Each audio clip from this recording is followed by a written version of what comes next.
তো বর্তমান তেলের বাজারের অবস্থা খুবই ভয়াবহ অবস্থা, বিশাল সিরিয়াল এইদিকে চারোদিকে আপনারা দেখতে পাচ্ছেন দর্শক। সেরা ফিলিং সেন্টারে হাজারো মানুষ ড্রাম নিয়ে এসেছে ইত্যাদি ইত্যাদি।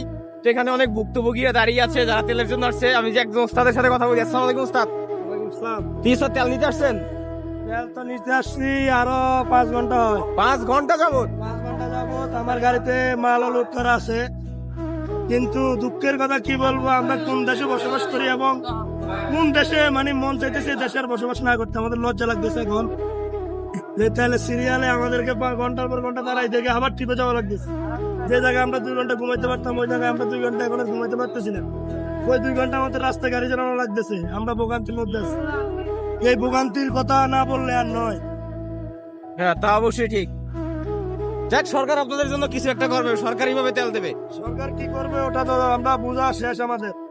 হ্যাঁ, এই দেশেও কি হবে ওটাও আমরা এখন বোঝা শেষ আমাদের। তো এখন নিয়ম নীতি মেনে তেল দিচ্ছে সরকারি ভাবে না বেসরকারি ভাবে তেল দিচ্ছে? নিয়ম নীতি বলতে গতকালকে তেল দেয় নাই, গতকালকে তেল পাই নাই, আজকে আসছি। এই যে বিশাল সিরিয়াল দেখতে পাচ্ছেন। কয় লিটার পাবেন? তাও 5 লিটার পাবো, 1 লিটার থেকে আর 2 লিটার থেকে পাইলে তো হয়েছে, পাবো কিনা তাও সন্দেহ আছে। যাক, দেখা যাক। আপনার জন্য শুভ কামনা রইল। প্রিয় দর্শক, এই হলো বর্তমান পাম্পের অবস্থা।